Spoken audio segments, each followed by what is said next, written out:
So another change of scenery here. I've got the window open, but okay, I don't look quite so orange anymore. Something was going on there. I was very, very orange again for some reason.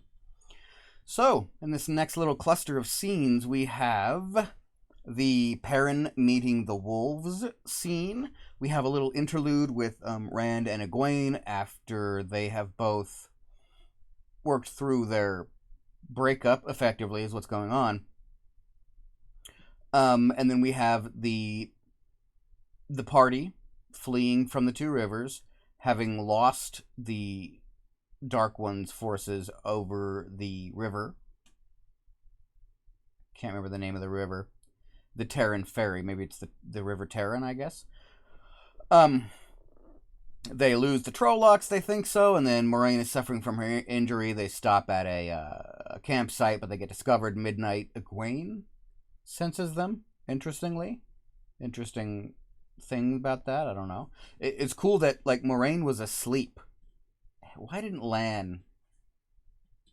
Lan should have spotted them. But anyway, and then they flee to Shadar Logoth, or Shadar Logoth, as I think that's how they say it, yeah. Shadar Logoth is how I usually say it.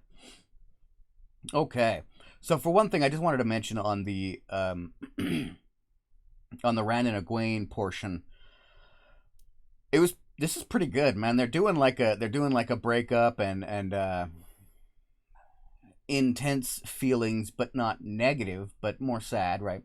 Toward one another. It's great. It's playing out really well. It's great. Maybe I don't know exactly how accurate it is to the books necessarily, but it's pretty good stuff. And then there was one line that I thought was both well written and very well delivered, right? I just want you to look at me. Or they said it twice, right?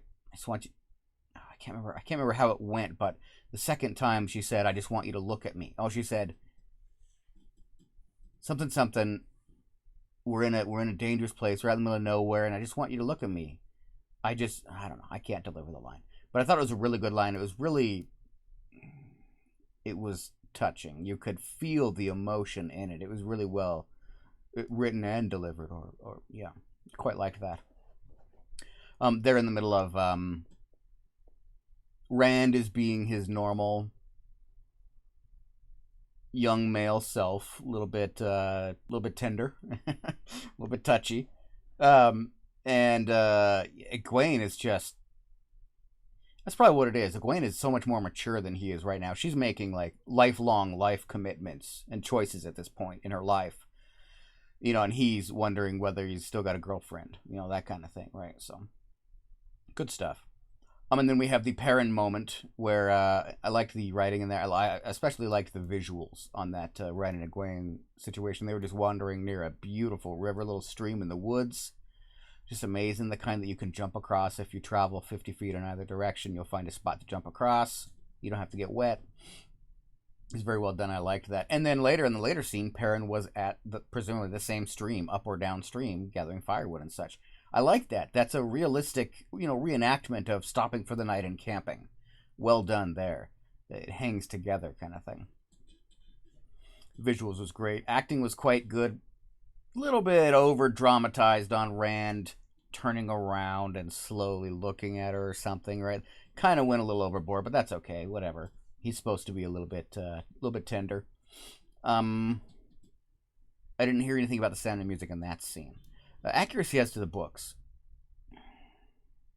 I don't remember. Honestly, I'm gonna have to skip this one. I flat out don't remember how they really progressed much. I remember that they were together in the Two Rivers, and then they had some issues, and then, like, they split up because she went to the camp with the Tinkers or something with Perrin. That's really all I recall of all that, so basically my headcanon now is whatever happened in the show. Until I read the books again, obviously. Now, and then we have the Perrin meeting the wolves for the first time moment, which was presaged by some howling in the distance that Rand heard in the previous scene, which, again, connecting two scenes together, that's good stuff. That's coherence, right? It hangs together for the viewer, and that's good stuff.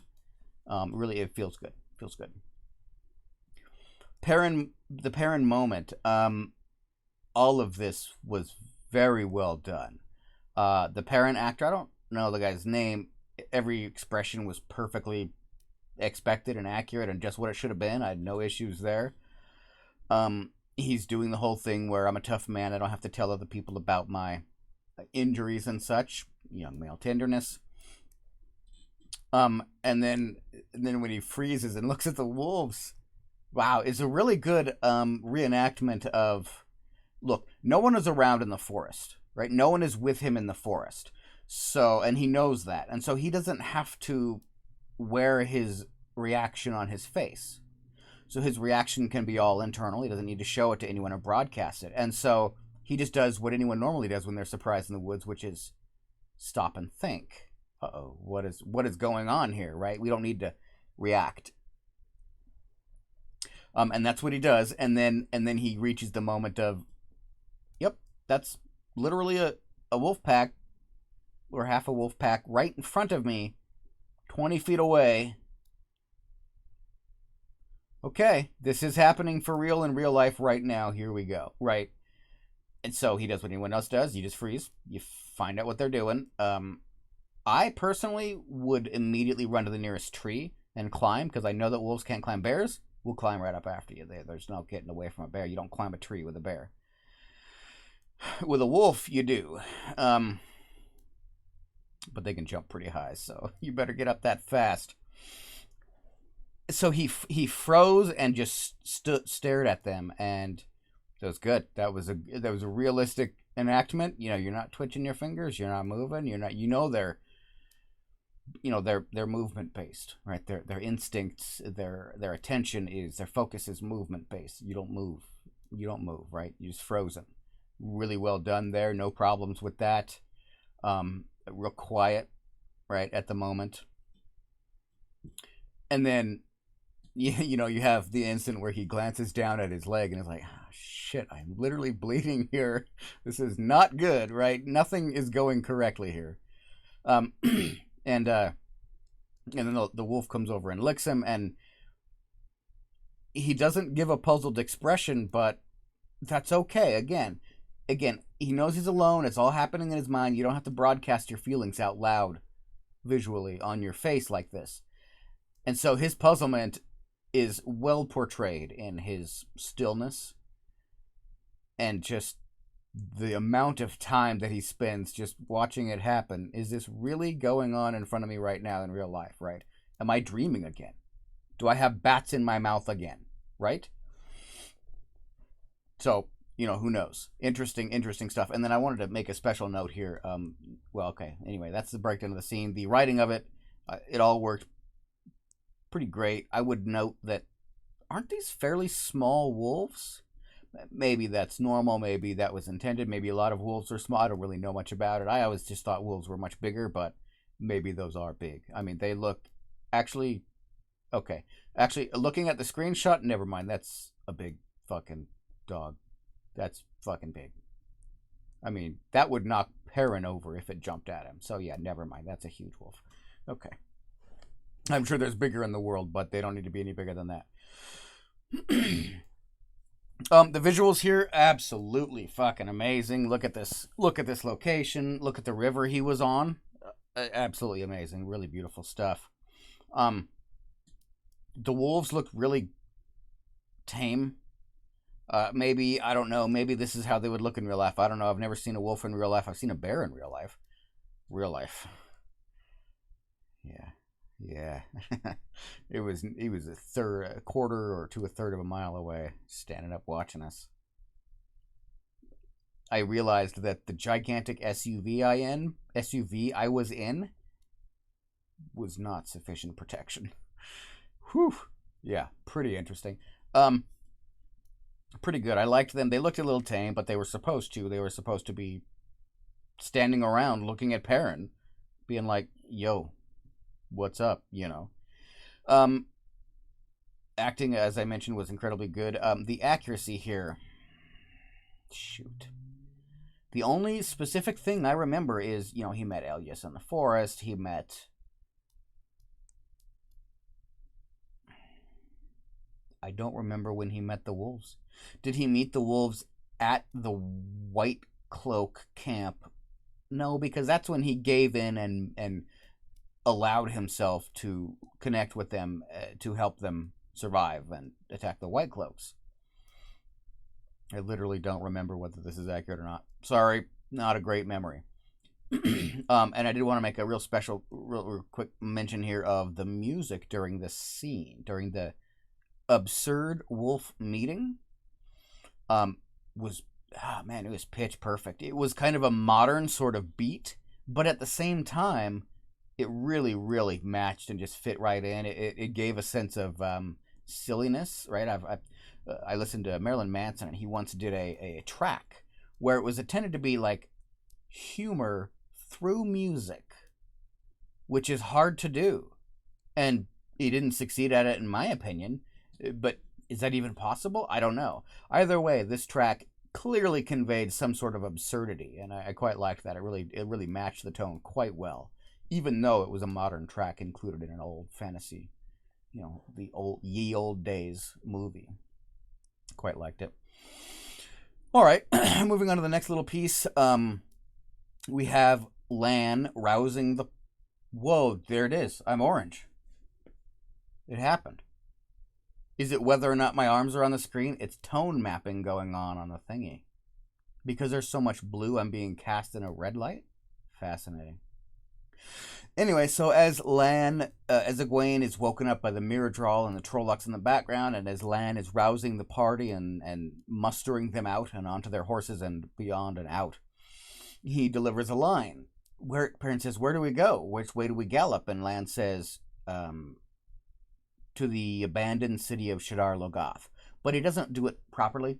It's one of those lines where he didn't really understand what was going on in the scene at the time. Oh, or it wasn't conveyed to him properly, or whatever, right? In reality, he should have been, buckling up a horse's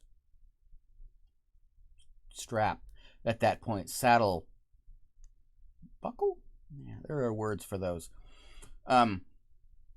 He should have been, moving in a panicked way while he delivered that line, but instead he just stood there and looked dramatically at the camera and delivered that. Just not appropriate line, not good delivery. Everything else was great. Everything else worked fine.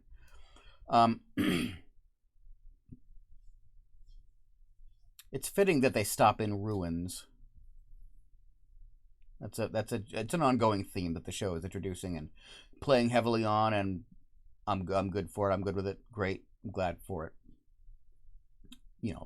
Playing up the old world. Because in the book you have time to imagine the Age of Legends. In the show, it's moving so quickly you don't. You just don't have time to think about that kind of thing. All the previous plot points that they skipped over so quickly. So in a show, just a couple of hours here and there, 50 hours or something instead of 5,000 or whatever, you have to take a moment and emphasize certain things. And they're doing that with that. And I think it's a good move there. And then we have a run through the forest chased by Trollocs. So here we go again. This is much akin to a combat scene where they've apparently, maybe it's cheaper, I don't know, but they've cheaped out and they've decided that just chopping the footage to shit, just fucking flensing, chopping into tiny pieces. I forget the term. Chopping the footage up so that, the human mind can't track what's going on. You can barely know what you saw. You can't remember anything. It's just quick flashes of a hoof. You don't know, is that a Trolloc? Is that a human? Or who the fuck knows? Who cares? Whatever, it's action is happening, right? Moving along. It wasn't a terrible amount of that, but it was some of that. It was middling quality. It came out in roughly the middle for me. You definitely got the sense that, oh shit, we're running from Trollocs. Here they all come. They're literally on our asses, right behind us in the forest. And one other critique I had of this is that they are using a very narrow field of view. They are not, I don't mean that they changed the field of view. Sorry. What I mean is that the focus of the camera is extremely tight. So it's very tight on the... It's very tight on the characters. And so you just can't see much of what's going on. You just get an expression. And that's it. That's all. just monkey see, monkey do. Feel this, now feel that. Now fuck you. Show me something to make me feel that, right? Don't just tell me what to feel. Fuck you. That was my critiques of the scene. However, then they did a linear tracking shot. They had the camera on a railroad or whatever, nice and stable. I don't know what they do these days. Drive a car or something, whatever they do. Hang some rope, probably. And they followed along as the Trollocs ran through the forest. And that was a rather well done scene. I thought, not rather well done. It was a well done scene. It was adequate. It adequately conveyed that they're moving through the forest quite quickly. Although it did not convey that they are moving through the forest as fast as a horse. I don't know if they know this, but humans aren't going to be able to gauge from those two scenes, seeing a horse gallop through a forest and seeing a Trolloc gallop through a forest. A human is not going to be able to gauge the relative speeds adequately to ascertain that they are in fact equal. Not correct.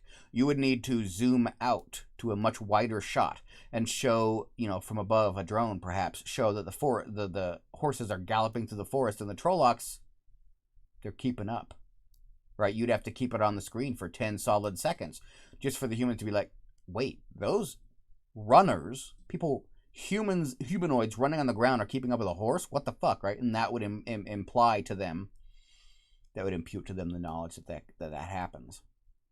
But the forest tracking shot was not terrible about that. It showed that there were a lot of Trollocs rampaging through the trees real fast. Okay.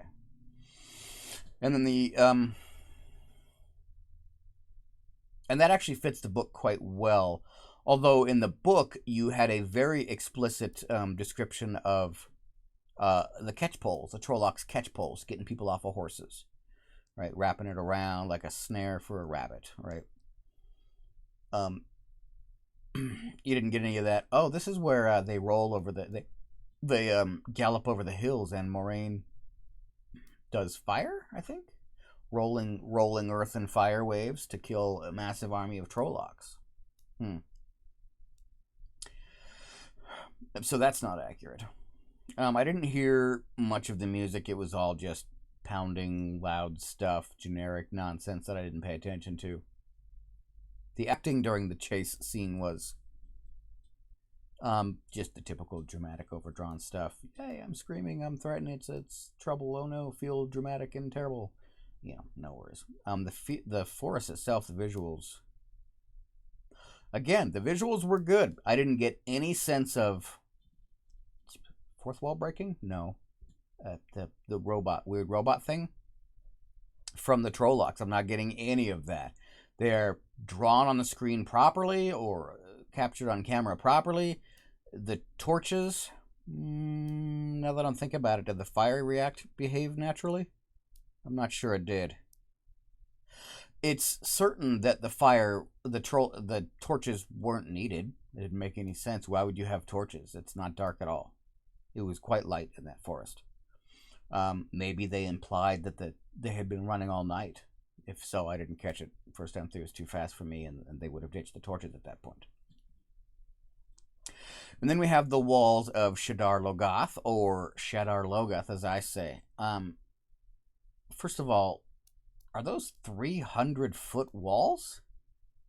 That's a little ridiculous.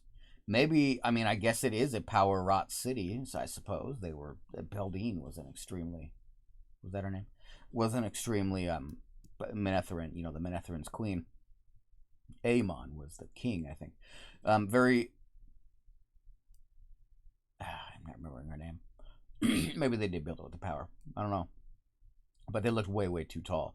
And I'm quite interested in what the heck caused that break in the wall. That seems weird. That seems odd. I can understand broken down pieces of a wall, collapsed masonry. Makes good sense. That did not seem like collapsed masonry. That seemed like a weird... It seemed like something, the wall, the size of it, the height of it, the internal structure of it, which was exposed, seemed like something you would see on an alien planet, not on a human planet. Maybe they're gonna have that as a theme for how things with the power are constructed. Okay, great, that would fit perfectly. That'd be great. And I just haven't seen it before, didn't expect it. but it looked a little unusual and realistic. I'm used to collapsed masonry being, at most like a 25-foot tall wall. 25-foot tall is ridiculous. That is ridiculously tall, right? I mean, the Great Wall of China is like, what, 15 to 20 feet or something? I don't really know how tall it is, but most human walls only need to be 10 to 15 feet. You pop a ladder on it, you're over the wall. That's why they have guards, right? Building up that high in stone just wasn't a normal thing.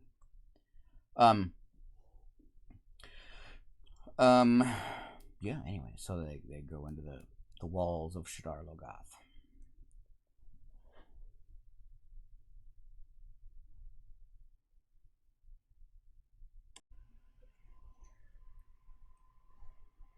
Okay, yeah, we've confirmed it's the arms that bring enough whiteness, enough translucence to the screen to really force it into a certain tone map. Ironically, or just coincidentally, OBS just released the tone mapping and HDR conversion thing in the new update. Pretty interesting. I don't have the monitor yet to do any, I think I have the graphics card. I don't have the monitor yet to do any sort of tone mapping stuff. Excuse me, any sort of HDR stuff, but that would be quite good. So here we have, I just wanted to do a shorter segment this time because this is the entrance to Shadar Logoth, and let's give it its due, right? I actually took 3 different screenshots intending to use them for this segment because every single one of them consecutively just blew my mind. Really well done here. Really well done. Although I do have one critique of it that we'll get to in a moment. So, quick scene breakdown. They have, at this point, they are moving into Shadar Logoth from the forest. The Trollocs will not come after them, although, you can't just come in and go in you can't just camp at the wall. Right? You can't camp at the wall. The Trollocs will rig some sort of spear thrower and kill somebody in your party, or they'll send a midnight party. The mirror draw will cajole 2 of them to send a midnight attack and get 2 of you and kill some of you before they run away again. You can't do that. You got to get in the city and get hidden. Okay. And then as the scene opens, they are entering the city of Shadar Logoth during the day, which confirms my previous suspicion that maybe the day had changed. That they fled during the midnight, but then it became morning as they were running away. So it is in fact daybreak. Which means that the Trollocs chased them throughout the night, which is accurate to the books, I believe, which is... No, it's not accurate to the books. They didn't get chased throughout the night until they were in the city. That was the idea. They were wandering through the city all night. That's the thing. Anyway, I wanted to mention that the city does a very good job or the show's portrayal of the city does a good job of replicating ancient stone architectural methods. In the old days, you had very, very tight spacing in some cities. In the very old days, I'm talking when you were making cities with mud brick, right? Where they didn't yet have roof technology. They just made more mud brick flat over the top. That was it. They didn't really get arching it and things like that. I mean, they did, but like in some cities they didn't, right? It's a big cube of mud is what it is, right? So back in those days, there was very tight spacing, and the city is replicating that and showing that. An alley has 3 entrances to apartment complexes. Any modern city is roughly the same way. I mean, streets are bigger because we have cars now. But it's just apartment complex next to park, next to apartment complex, next to stores. I mean, it's just constant humanity everywhere. If you yell, 470 people can hear you. Right? If there weren't walls in the way, or if you yell from the street, And they did a really good job portraying that with the city. And in the screenshot here, they didn't just do a good job with that. They did an amazing job with The architectural designs. I mean, look at the friezes right there. Are there crenellations here? No, only accidentally. Interesting. The I don't remember what those are called. The arches with the cone roof on top. Oh, what's that? What's that conical tower called? No, it's not gonna come to me. Yeah, a lot of really good stuff. Really good architecture here, really good, and it's slate roofing, which is good stuff. That's back in the day. That's how it would look. So quite like all of that. Visuals, of course, are spectacular and amazing. Um, and then we get to Lan giving a little bit of a speech to the people, warning them about Shadar Logoth. And he says,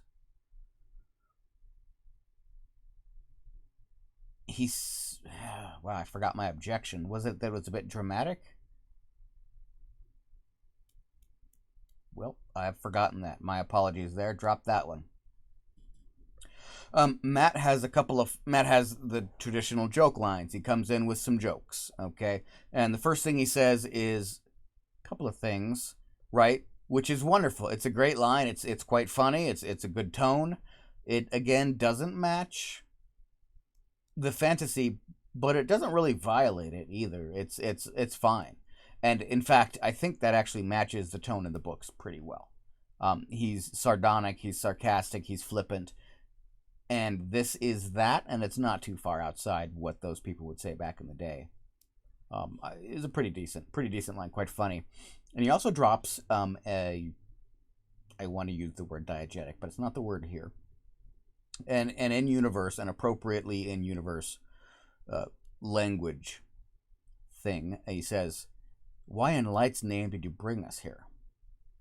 That is not correct. That's not how it would be spoken in the books. It would be something like, "Why in the light did you bring us here?" Or, "In the light's name, why would you bring us here?" Or, "Why in the name of the light would you bring us here?" Right? They would put more words in there, right? Like Shakespearean language, right? It was a little more fluffy sometimes, and this, of course, changes over time by language, right?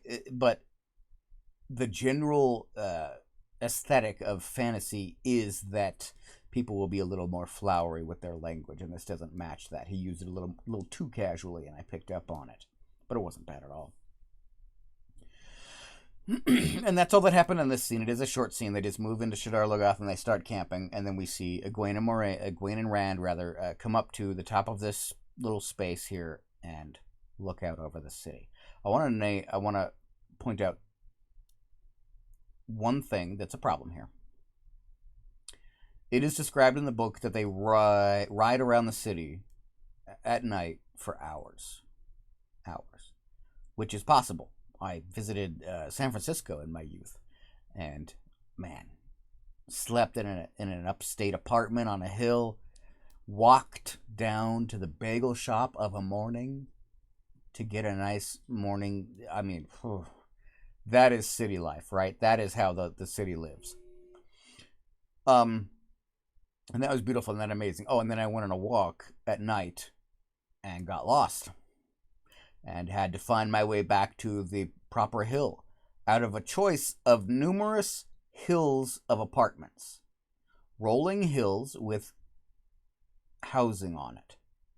And is the housing 2 and 3 stories? Sure. Are there some, not skyscrapers, but office buildings here and there? Sure. But the idea is you've got rolling hills of city, and that is not what we are seeing here. We are seeing a tightly packed, highly concentrated little not industrial center, metropolitan center. We're effectively seeing downtown only. We're not seeing the outskirts of the city, which would be over the rolling hills, not the rolling hills in the background, but it'll be up to the face of the hills in the background there, the mountain valleys, right? Not valleys. What is it? What is the term there? The foothills. In the distance are not mountains, but they're hills. On the face of those hills would be housing and roads. Even in the ancient days, cities extended like this, and a city that you can gallop through for hours would extend that far. Maybe not all the way to the distance, but it would. In this screenshot, it's just not, the city is not big enough, and only certain areas of the city would be packed as tightly as this is here. This is clearly the downtown administrative district, right? The capital, the King's district or whatever. It should be more laid out than this. And tall buildings should be fewer and far between.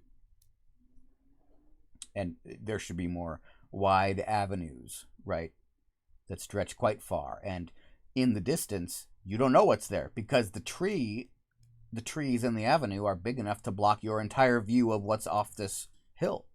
That's how big the city is, right? That's how big Shadar Logoth is described in the books. So that's an inaccuracy here. That said, the visuals here are just fucking astounding. I mean, look at that. They clearly put a lot of production into it, and goddamn if it didn't pay off. The acting here, as I mentioned, was a little wonky. Lan was a little off in his delivery. He was a little too serious. He was trying clearly to do a sort of a distracted voice, right? He's tending to Moraine at the moment, focusing on something else, and delivering is the minimum needed to placate the bothersome, folks around him. Moraine's new pets. Not really. Moraine's most important pets. Okay, that's what it is. Okay, and then I just wanted to drop a little bit of a theory here. We have some history being laid out. Eridol was a big city, and then it was corrupted. And while it was getting corrupted, Manetheren came under attack. And Eridol said, "We'll help you." And then they betrayed Manetheren and wouldn't help them. And the betrayal furthered things. And so something here is steering this city to darkness. And we know what it is. It's Mordeth, and he does so later. And the theory I heard was that this is the pattern preparing the way for a new Dark One. If Rand succeeds at killing the Dark One, the pattern must always have a Dark One. And so this Dark One would rise. Padden Fane, eventually, carrying Mordeth, would rise to replace the Dark One. This is why Padden Fane has powers that are nothing like anything the Dark One does, or actually they are a little bit like what the Dark One does, bubbles of evil and such. What is a bubble of evil other than what Mordeth would put onto a thread on the pattern, right? What is that, right? Tentacles erupting from gray clouds, ripping people apart, consuming blood.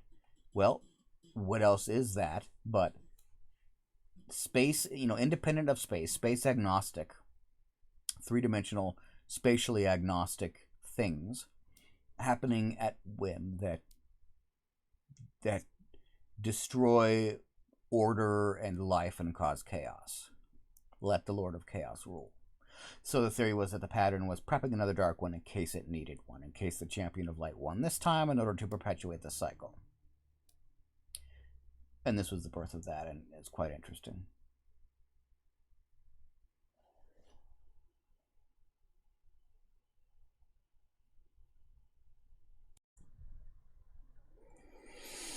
All right, now we have the escaping Shadar Logoth scene. So the whole party is asleep in their chosen little hiding place in the building. And a couple of them are still alive, still awake rather. Moraine is sick, and Lan is tending to her. It begins with a conversation with Mat and Perrin, which maybe that happened. I'm not really sure. There was some interaction with the characters for certain there, and I know that at some point they were speaking about Mat doing the horses or not doing the horses or something like that, right? Tack, I believe it's called Tack. So Mat and Perrin have a conversation, and all in all, it's freaking great. It's wonderful. Matt's joke lands great, right? I can't reasonably expect anybody to blame this on me. It's really, really good stuff, right? I said that wrong. I know that. And then there's like this really interesting just, I love my friends. It was plenty direct. It's something you don't hear men say, and it's something you don't really hear characters say very much in general. I mean, it's quite refreshing. Kind of like that. Um, and then we have Perrin contributing. I didn't like that. He was too direct about it, right? It was kind of like when your grandma walks up to you and grabs you by the shoulders and looks you in the eye and says, "Happy birthday," and you're like, "Yes, thank you." What am I supposed to say here? Why is this such a big deal, right? Why are you looking directly at what is this weirdness, right? Maybe I'm just not very social. Maybe that's normal, but I don't really understand that interaction type. Um, Also, again, Layla is not a person. We don't know who that is or what she's. We don't know anything about her other than what we were shown briefly at the beginning and what we're told and implied through this. So we just have to assume. We don't know much about her. So I really liked the dialogue there, and the architecture is pretty cool. It's very Roman. It's very Romanesque, right? Yeah, it's like a bathhouse kind of thing, kind of look. Okay, and then next in the scene we have sort of just an establishing shot with Fane's whistle in the background, and then Mashadar showing up. All right, now they have changed Mashadar. It is not a glowing fog, golden glowing fog. It is now a black infection on surfaces. I suspect one of the main reasons they did this was because glowing fog would need to be lighting. So you would have volumetric lighting calculations and design throughout the entire scene, which would probably be much, much more difficult than just overlaying a texture on things. They skipped one thing. They did not have the furtive movements and the whispering from the doorways and arches as the characters looked around. They had whispers in general, but that was a big part of it. That it feels like there's people watching you from the windows. Like if they had all the characters, like what's that? I thought I heard something from that. That would be a much more interesting fear because it's completely unknown. Whereas if you have threatening whispers in the background, it's just threatening whispers. Where it kind of undersold that a little bit. Big lost opportunity there. And then we have the discovery of the knife, which was good. I liked it. I most certainly would have preferred to see more death here. I mean, especially with how foreign and strange and unique and misunderstood he was, right? How foreign he was to any concept of what's going on. He grew bigger physically. He was dressed in different thingies. Space doesn't seem to matter to him. He teleports across the room. I mean, what the fuck is going on, right? Weird stuff. And that really would have done something, I think. Certainly it would have done something with all three of the boys there together. I would have liked that. A quick note on the sound design during the knife scene. Whew, that was great. They were layering in the whistle from Fane. They were layering in, or Mordeth. They were Fane at this point. They were layering in Mashadars coming in and like horses making noise, and then the shing as the knife comes out. It just went together perfectly. Really well done there. And then we have the party split up. They all split apart. And the thing that happens in the books actually happens here. The Mashadar comes between the characters, the groups of characters, and they have to say their goodbyes and such. They did okay at that. It was a little bit.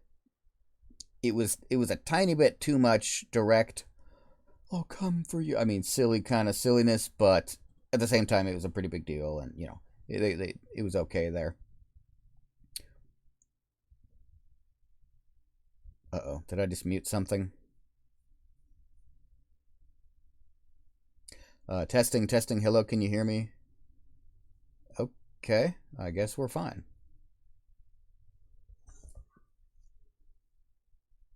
Put my elbow on the controls, I guess. Um, I did notice, so we had the horses, right? The horses began to stampede and question and neigh and such. And one of them was consumed and dissolved, and then they all fled. And then in the next scene, we had one of them standing there quite peacefully, clearly tethered to a wall. Right, a little bit of a minor editing issue there. And then we have the real flight through the city. Yeah, Egwene and Perrin get into one party in one direction. Nynaeve and Elayne are in one direction, and Matt and Rand are in another. It's all pretty great. The only real issue I had was the doorway through which Rand and Matt had to get through to get away from the Mashadar. There's this whole thing. He throws his stuff over. One guy vaults him over, and then Matt can't get through. But the doorway, Matt could literally stand there and just reach up and put his hand on the top of the doorway. Look, I could personally vault over that door in 3 seconds. With Mashadar after me, 1 second. Right? And these people are in top physical condition. They're farm boys. I mean, it's ridiculous that the doorway needed to either be closed at the top or taller or something. I mean, it was kind of silly. I mean, there's even a window. You just lift yourself up, put your foot there, and go right over. Like, it's not that hard, right? Little bit just silly movie nonsense that nobody pays attention to or thinks about or cares about. The I don't know what it's called, quality analysis, quality review person that day, or editing, or whatever it is, consistency person, was just on lunch break at that point, right? No big deal. So this section is fairly accurate to the books. They skipped the 3 boys going down there. They skipped they didn't skip the party interaction as they pulled into the resting place, but they changed it a little bit. And the previous scene we talked about Lan's line and descriptions of Shadar Logoth and such. Again, the city is quite cool. I like it. It's a good one. I definitely perceived it as far more expansive, like Tar Valon. I expected it to be the aisleways or the avenues to be maybe twice that big, right? With a layer of a little, miniature garden aisleway going down the middle with some trees, which would be dead by now or whatever, right? Or overgrown at this point. And also, there should be a lot more collapsed buildings, I think, shouldn't there? Shouldn't one of the things... I think it said it was like, the city was like 2 out of 3 parts collapsed. 2/3 were collapsed, I think. I don't know. Pretty good. Very few problems with any of the acting in this scenes. There was not a heck of a lot of it because everybody was just panicking and moving very fast. Yeah, I quite like the writing and such. The music was too much. It was too much. It was silly. It was kind of silly and ridiculous. It was... I had it turned way too loud, so I was kind of getting a little disturbed by the volume of the music. But I think even with the normal volume, it would have just been, danger. Okay, quick second, danger. Quick. It's just too simple, right?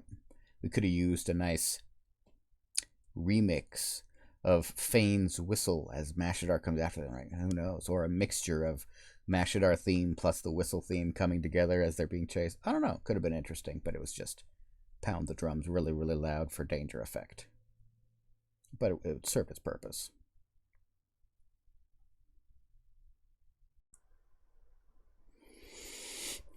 Okay. So,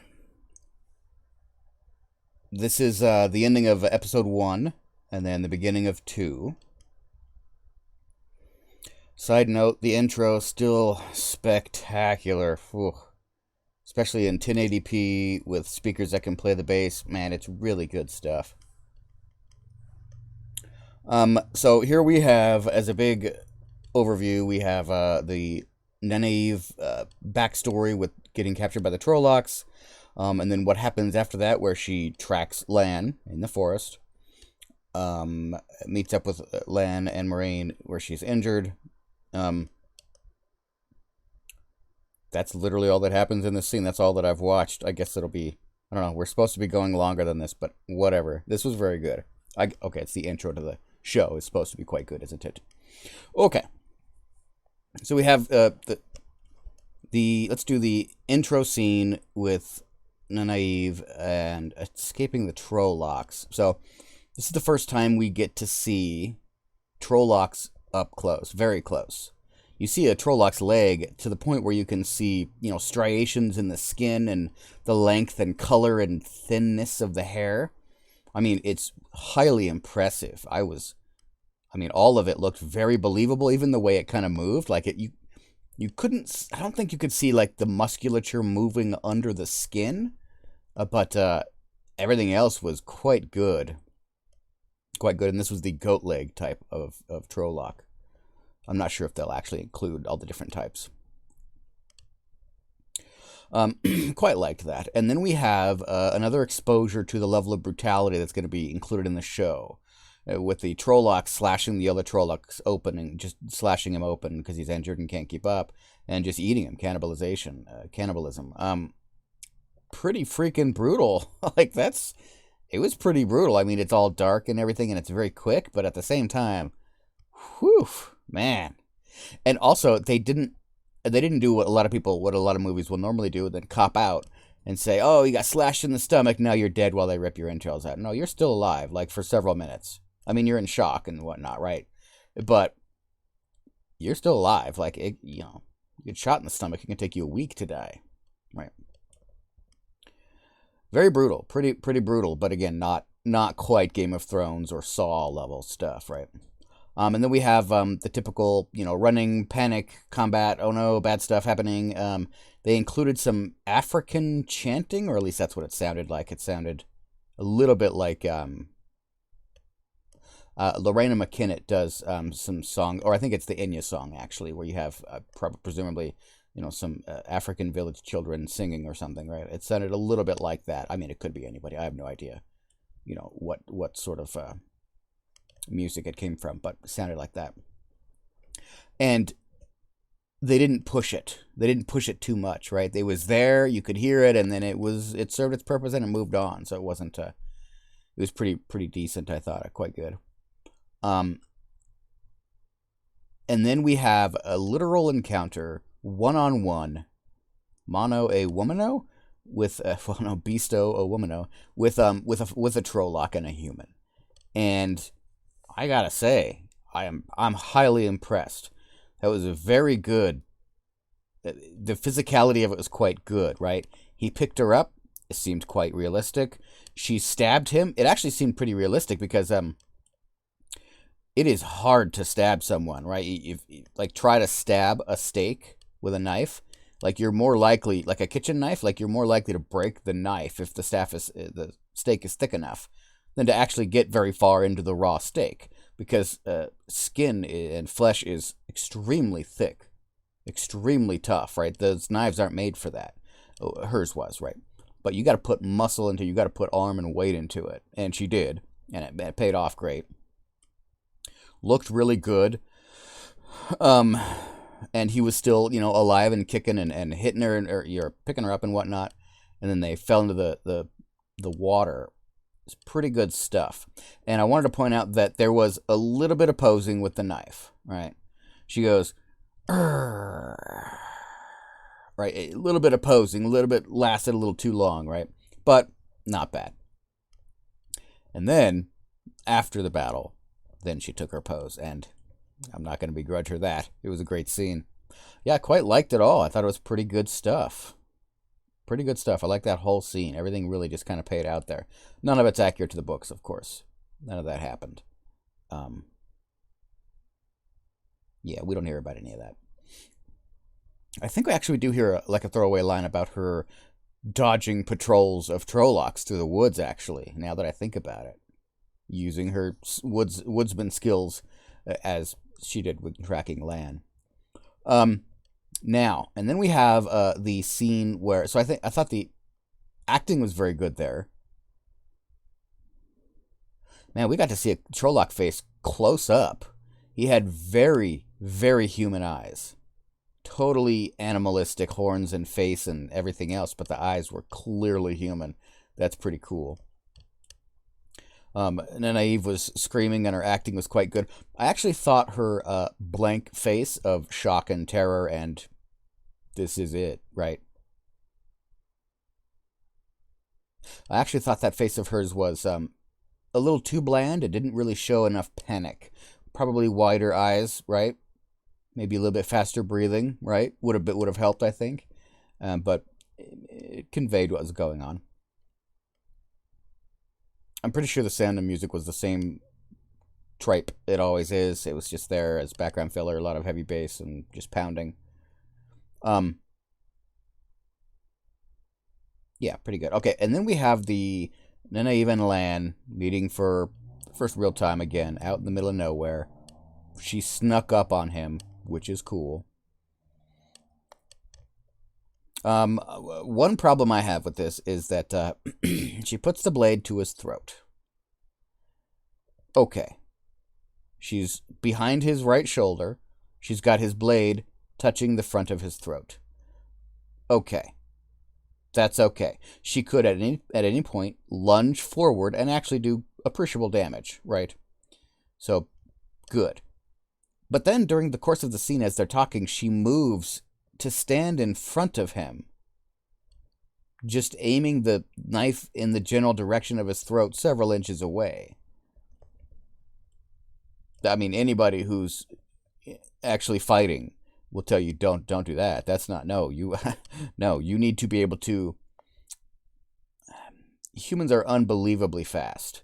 You must already have the upper hand. You can't be ready to seize the upper hand at any time because your concentration will falter, even if only for a split second. And a human in shock and danger can use that, right? I'm sure Lan, the fastest swordsman in the world, I mean, he could knock her knife out of her hand before she even knew it was happening, right? That's something you train for, to do it instinctively, so that you don't need to use your brain to, what is that? The betrayal of the tensing of the neck muscles as you do it, right? Or you can see their shoulder muscles tensing, right? You have to train yourself away from even betraying that, because that is fast enough for a human to do something, right? So it kind of went unrealistic at that point. I'm not really buying Nanaeve's anger. I wonder if this is just a symptom of her being irrational about a lot of things, right? Very overly angry about everything. I think it's just that I'm not empathizing with her anger because I wouldn't be that angry in that situation. I would be far more curious, right? She assumes she knows way too much and is unjustified in being that angry because of her level of ignorance. I wouldn't be that angry, and so that's probably why I'm not empathizing with her here. And because in the books I only ever read it, and so I was imagining whatever expression would normally be on her face if I were in that position. So maybe that's why that's what's happening that way. Lan delivered a good line. You actually tried to kill me, which was pretty great. It's good stuff. I didn't see what happened that made him think that. Like, she moved a little bit, but it didn't really seem that big of a deal. I noticed that he, moved his hand to slightly distract her a little bit, right? Basic sword fighting stuff, right? You learned this year one, right? Sword fighting. He's been doing this for 30 years, probably. 25 years. So he moves the hands, he distracts her, and then they have some sort of scuffle, which I didn't really catch what happened. It didn't look like she really gave all that much effort into trying to kill him, really. I don't know. As to the accuracy of the books on this, shoot, I'm getting this confused with the scene where they're already met up and they're at the White Cloak camp with Nanaeve or with rescuing Perrin and Egwene. I'm not sure I remember the actual meetup. Well, I'm gonna have to go reread that, but Interestingly, I just downloaded an app which is a companion app to a read along of the Wheel of Time. As you read along, you encounter a name you don't know. Look it up in this little app. It'll give you non-spoiler info about who the character is. And you input what book you're on. So it'll tell you stuff, hey, oh, this is one of the Aes Sedai. She's Red Ajah. She interacted with this other character a book ago. And this is, this is her political outline. She's known to be Dark Ajah, that kind of thing, right? Really handy for those of us who can't remember 150 different Aes Sedai and all their political affiliations and whatnot. Interesting. Little advertisement there. All in all, I was pretty happy with the scene with Lan and Moiraine doing their thing here. Pretty happy with it. I would unfortunately put both of their acting at only an acceptable level. It's decent. It did the job. It got the job done. Didn't really bring anything special, I thought. I don't really like the way they portrayed both characters. Yeah, I don't know. It's the non-stoicism from Lan, I think, is causing a little bit of an issue. He should be more aloof, more casual. And I guess Nynaeve... no, it really does kind of fit the panic, I guess. Yeah, I guess it does kind of fit. I didn't imagine her panicking this much, but again, she is after the kids. Like yes, I imagine her panicking this much as the kids were leaving town and fleeing the Trollocs. Yes, absolutely. But it's been a week or whatever that she's tracking them now. She'll have calmed down in that time and have considered what to do when meeting up for the first time again. So she wouldn't be all this aggressive craziness, right? Maybe. I mean, if she is attempting to portray the, exhilaration of putting a knife to a fucking warder's throat, I mean, okay, that would make sense, right? That would certainly cause a lot of consternation, right? All in all, pretty happy with everything. I quite like it all, and I'm chomping at the bit to see the next little scene where she has to help, and they start flirting effectively, right? Even though they're both, very angry people, or very, you understand. They're both who they are, yes. Quick note on the scene here. This is a good way to see the city of Shadar Logoth as a bit more, from farther away. I quite like it. I like the sense of scale that they are giving here. Like, Matt and Rand there, that walk right there would take like several hours. Like, that's a hell of a walk, right? And then the mountain climb obviously would be a little bit different. That's a whole different... who knows how long that'll take. It depends on the amount of switchbacks and whatnot. It looks pretty good. I like that. And this is not the Caroline grass. It's not the Almonth Plain either. Anyway, it's a big grass. It's going to the grasslands in front of atop in the middle of Randland, right? Basically. Yeah, pretty interesting. I always like that. I like the geography.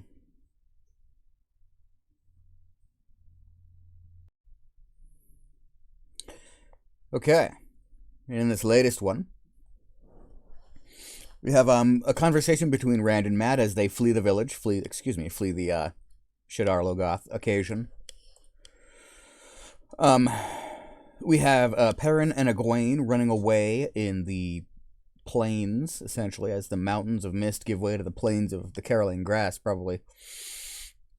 We have Lan and Moiraine and Nynaeve in the woods, where Moiraine is damaged, injured. And those are the three things. And we have a dream sequence as well. I'm making a conscious effort here to absorb more scenes at one time. And I think it's fine, because I don't have as much to say about every scene. I think I've said a lot about the more generic themes and such. So, to begin with, we have a conversation between Rand and Matt. This is where they're speaking on the mountain, after having fled and been separated from the rest of the party. It's got the really good line, it won't be home without them, and then Matt has a funny line. That's not how roads work, which works great. It's fine. It's not something anyone would say in that universe, but whatever. It's pretty good. The only thing I mean, and the scenery behind them is pretty incredible. The interactions between them, the acting and such, is pretty fine, pretty fine. And it is supposed to be a pretty poignant and it's quite serious moment. And that was done perfectly well. I was noticing their costumes this time around, and they're just really good. Although Rand's bandolier, I think his leather doohickey on his chest, the strap is like way too fresh and new for a country boy's bandolier. Come on, now that's not. It's going to be much more worn than that, probably. But anyway, the only thing I noticed with that whole scene really was that the actors were a little too close. Like, it's like, let's talk about something. Like, whoa, back off, right back. Like, we can be sitting on a rock, relaxing, and still have a conversation quite casually, even about important things, right? You don't need to be up in my face like that. It's just played for drama and feelings, emotional potency. Quite like the rest of it. It was all pretty good. It was pretty well paced. The lines were delivered quite well. I wanted to mention that there was some stuff about how Rand was making his determination to go back or not based on what Egwene would do. And that's great, but I think, as we'll see with another later scene here, I think they're slightly overplaying the whole Rand and Egwene thing. Because the books very deliberately, very specifically underplayed that, right? It was there. They were betrothed, but like they both kind of quickly moved on. I mean, there were some minor mentions of some issues here and there, a little bit of jealousy, and then oh, sad, But that was it. Like the relationship was never a focus. Okay, and then we have the next scene. Okay, so we're acting sound. There was a pretty good wind there, although I can't remember anymore. Okay, and then Perrin and Egwene are running through the grasslands and running from wolves, I think, at this point. Which, you have to remember that Perrin saw the wolves come up with him and be friendly with him in the past, right?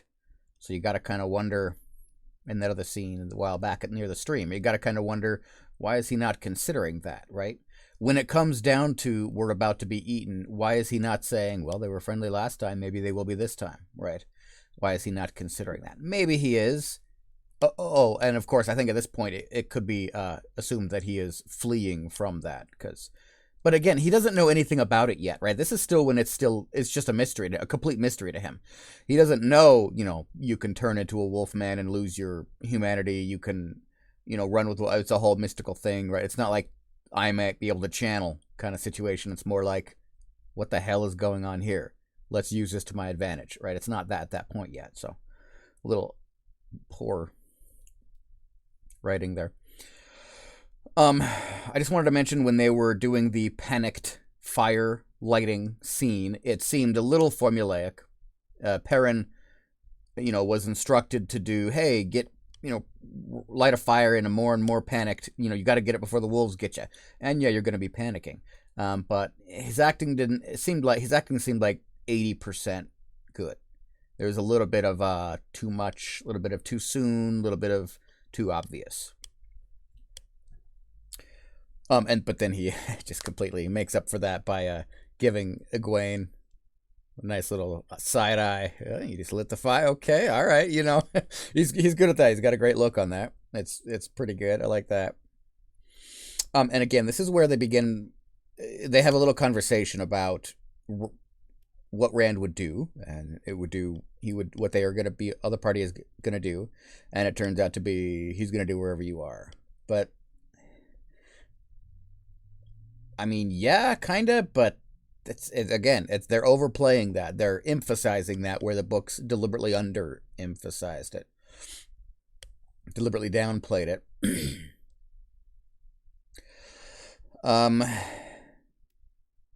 Egwene in this scene is rarely called on to do anything other than exclaim prettily, basically. That's basically it. A lot of the, oh no, I don't know what to do when wolves are showing up. You'll have to grab my hand and escort me to away, which is just stupid. And it seems to be something that the actors need to do, right? They're like, you have to have the actors do something on screen, so pull her away, even though a human would understand to run away from wolves anyway, right? You get this in a lot of movies where the trope is the female is just this helpless token, gotcha, MacGuffin, this helpless MacGuffin, and has to be, you have to take her hand and run from the danger for her, with her. Like, what the fuck, right? It's stupid. But she had a couple of lines. I think she's delivering it all a little too emotively. She needs to back off a little bit, make it a lot more cerebral, which is something her character comes into quite well, and a lot less living in the moment, whatever I'm feeling at the moment. Okay. So the visuals, I quite like this this plane they've chosen here.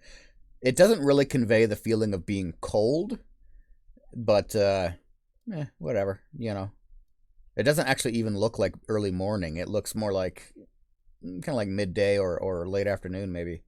But I think they actually look at the sun. Oh, no, that was Matt and Perrin look at the sun. Yeah. Anyway, so we move on to the next part of the scene, which is Nynaeve, Lan, and Moraine in the forest, where Nynaeve is tied up. Lan has her tied up after knocking her out when she ambushed him. He has her tied up. And you look at the bonds, you look at the rope he's tied around her. He casually draped some rope around her waist. Okay, it would take any human 4 seconds to get out of that. And he has her mouth bound. It's a little piece of tape going over his mouth. I mean, really? Really? Come on. What the fuck? Like, it's like a headband.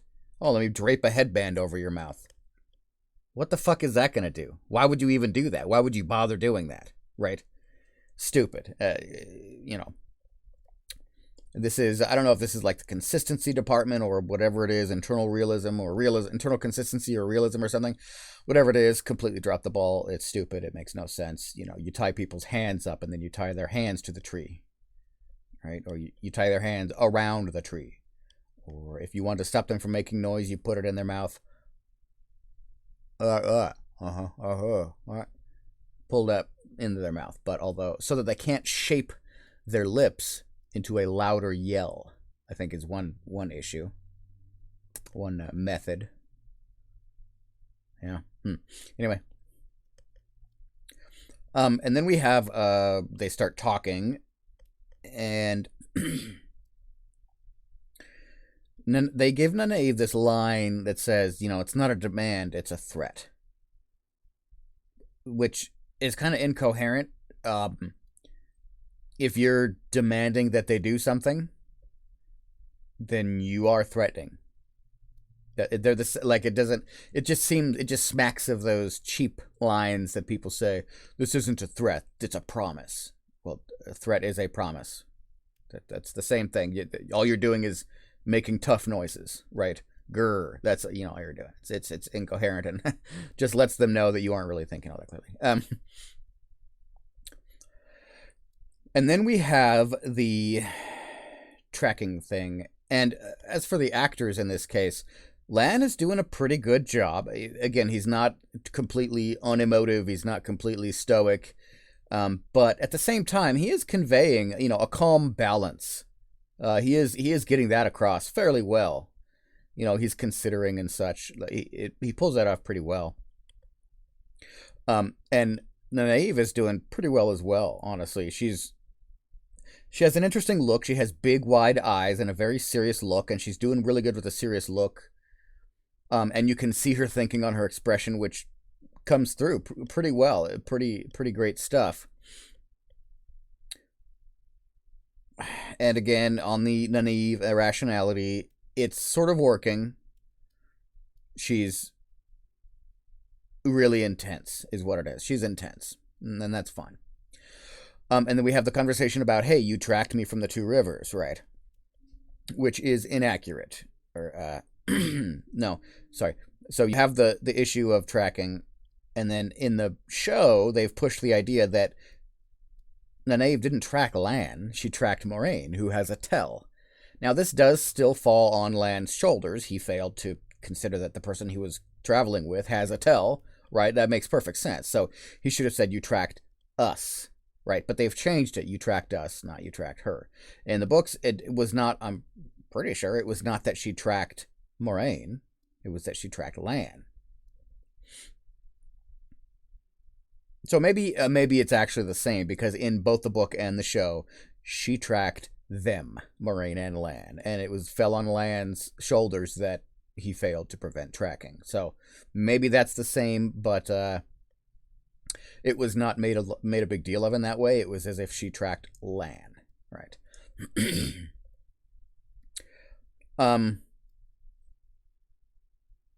Something was a little cheap here. Yeah, they went a little overboard, I think, here with the drama and the cheap gotchas and the writing and the dialogue and such. Although I can't remember the specific way I thought it was cheap or overly dramatic. Oh well, dang it. Interesting visuals in this scene. The moss is pretty awesome in this forest. I'm watching in 1080p, and it's gorgeous wherever they are. Looks really good. They did a really good job making Moraine look bedraggled, right? Pale, super pale, but also at the same time greasy hair, like she's been being drugged through the woods while sick kind of thing, right? Doing pretty well. And then, of course, it would have been raining a lot, right? Maybe. So, her clothing looked like very wet and heavy and like it not good, right? Not good outlook health-wise, right? All fit great. I like the herb pouch that Nynaeve had. That's not mentioned terribly often, except when you get the girls mixing with the yellow Ajah, then that's mentioned all the time. I like that because that's in a lot of games that I play. Okay, and then we have a dream. Oh, actors says the books, sound and music. They had that great. They had some really good music in the forest scene. It was pretty good stuff. And it's too early for a lot of like flirtation between Lan and Moraine, Lan and Nynaeve here. But when you've got Lan's attention enough that he sits and watches you instead of the surrounding, you've got him, right? You've got him. And she I don't think she knows that at this point, actually. Yeah, I don't think she knows and understands well enough. Yeah, maybe not. Okay, and then we have a dream sequence. Baalzamon invades Perrin's dream here. Here we go, clicking things again. All right.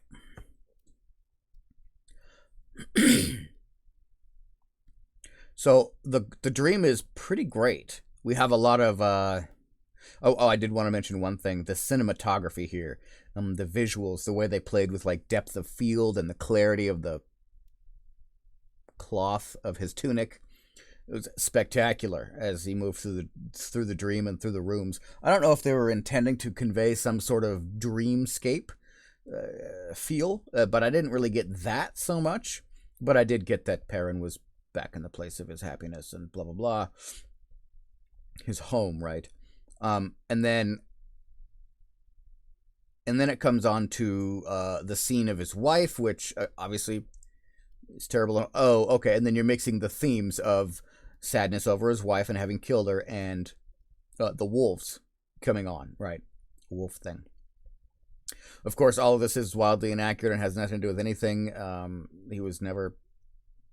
There was never any conflict between this kind of thing. Like, there was a conflict with, I am freaking talking to wolves here, I'm probably crazy or whatever. But, the wife element doesn't make any sense or mix well with it at all. What are they even saying here? Why would you show something that's gross and terrible like that? Which was pretty brutal. So again, we've risen to the level of brutality as before, but we're not going past it, right? We don't have, terrible screaming of, oh, the person is having their guts eaten alive. I mean, it's not like that kind of stuff, right? It's just, ooh, gross, and then move on. And then the dream ends, and I wanted to mention that the dream ends very poorly, very cheaply. This is what I meant by cheap. This kind of thing is what I meant by cheap. You have the corpse of the wife turning to look at him suddenly with white eyes for no reason. Why would her eyes be white? That doesn't make any sense. What caused that? What does that even mean? What? And then we have Baalzamon who just screams, what? Why is that scary? Why would you scream at me? Who are you? What is it? Right? None of this makes sense. It's just cheap. Get something on the screen to startle people. And what's that? The fast scare, whatever that is. The jump scare, right? Yeah, pretty stupid, cheap shit. Daytime TV bullshit. McMovies.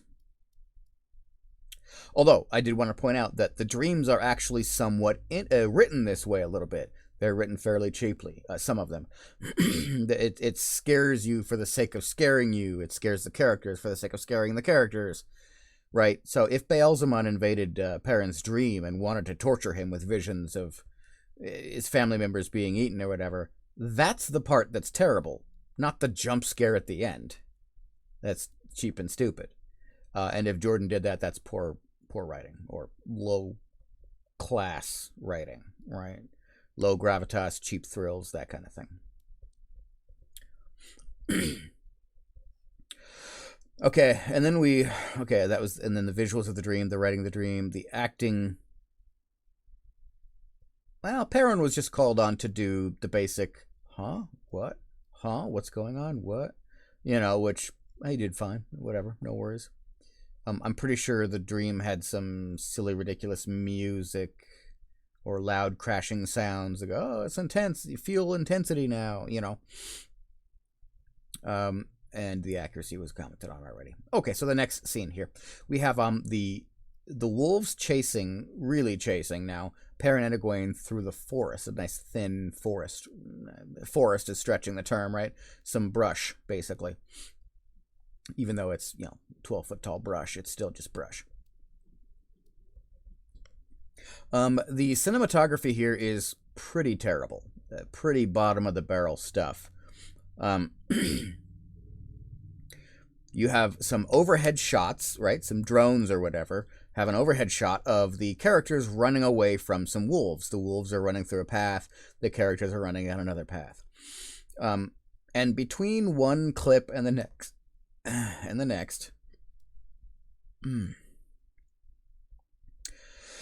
the editing or the direction of the screen was so terrible that it's instantly noticeable to everyone. It's more of this cheap movie bullshit where, according to the overhead shot, the characters would have been caught in the next second and a half.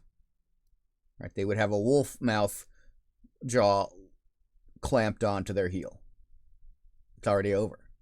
Oh, but then in the next edit, suddenly they're just running again, and the wolves are nowhere to be seen. And there they are again. No, they're nearby. Oh, now they're gone again. Right? No thought put into it. No care taken. Just cheap thrills. Put it on screen. Fuck it. Whatever. Move on. Also, the music followed the same pattern. It was just the cheap bullshit. Just grab whatever driving, pumping track you can. Make it real loud.